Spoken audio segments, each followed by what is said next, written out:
subversion of the Roman Catholic Church is much more difficult to document, but is nonetheless extremely serious. Yes, it is extremely serious. As you remember your history lessons, all right? Any Catholic who questions these assertions should study the great encyclicals of Pope Pius, in which he said, "No man can be at the same time a sincere Catholic and a true socialist." Okay, whatever. And communism is intrinsically evil, and no one desiring to save Christian civilization may cooperate with it in any undertaking whatever. Wow. Documentation concerning subversion of the Jewish faith is also difficult to obtain. No, it's not. Read the Bible, and it's difficult to obtain because y'all put it in the Apocrypha, the historical lessons of the Jewish people, the tribe of Yahweh, not the Jews that you're thinking of. Alright? But fortunately, at least one excellent book is available. The readers refer to the reader. Alright, this is highlighted in yellow because it says this off the wall shit right here. First, it says documentation concerning subversion of Jewish faith is difficult to obtain. No, it isn't. That's the main reason the Bible Destruction Group was created. It's the main reason why all these other distractions are created, so people can forget they are princes of power. And here it is. But fortunately, at least one excellent book is available. The reader is referred to Eliminate the Opiate by Rabbi Marvin Antelman. Rabbi Antelman relates an astounding history of subversion of the Jewish faith begun in Central Europe in the late 18th century and metastasized, basically came forth to the United States about the middle of the 19th century. Now, it's not just the late 18th century where people were trying to eliminate the teachings of the Southern Kingdom, okay? That's been going on since Hebrews were Hebrews. Alright.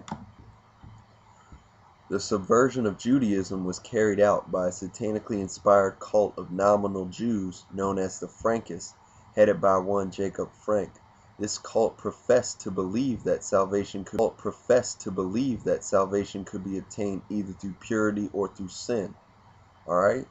It goes back into Revelations that they say they are Jews and they are not. They are in fact the synagogue of Satan, and they are the Frankists, headed by Jacob Frank, 1726 to 1791. Alright? They chose the latter, indulging in, among other things, blase blah.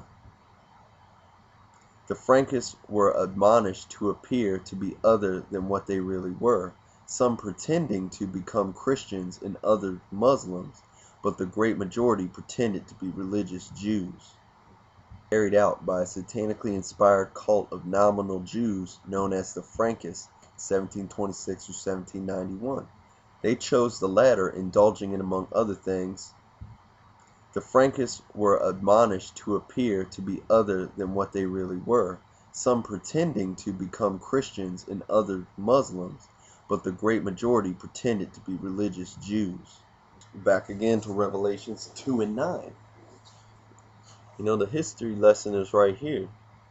Now, it's highlighted in green, just this particular spot, because this is no doubt Esau, alright? The latter, to quote Rabbi, integrated themselves into the Jewish community.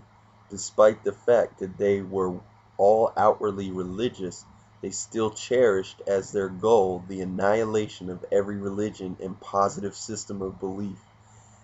They concentrated their membership among the intellectual, social, and financial elite of the Jewish community. That's why you have these Weinsteins, Schneider, Steins, okay? Those are running all your industries, alright? Let's go right here. Revelation 2 and 9. I know thy works, and tribulation, and poverty, but thou art rich. And I know the blasphemy of them which say they are Jews, and are not, but are the synagogue of Satan. All right, and they might be religious outwardly, but their goal is the annihilation of every religion and positive system of belief. And they're doing a great job introducing TV, but they slipped because the Most High gave the Israelites the internet. All right, it was all supposed to be this way, just like in the book of Daniel. More information is going to come out through the internet. It's going to spook a lot of you fools. The first major move towards subverting Judaism was made by Francis Carl Anton, who in 1776 organized the Biblical Destruction Group. And that is what? A closed circle of intellectuals whose main objective would be to destroy the Bible. This self-perpetuating group, with the aid of its conspiratorial connections, infiltrated its way into positions of prestige in some of the leading universities of Central Europe and began what came to be known as the Higher Criticism movement.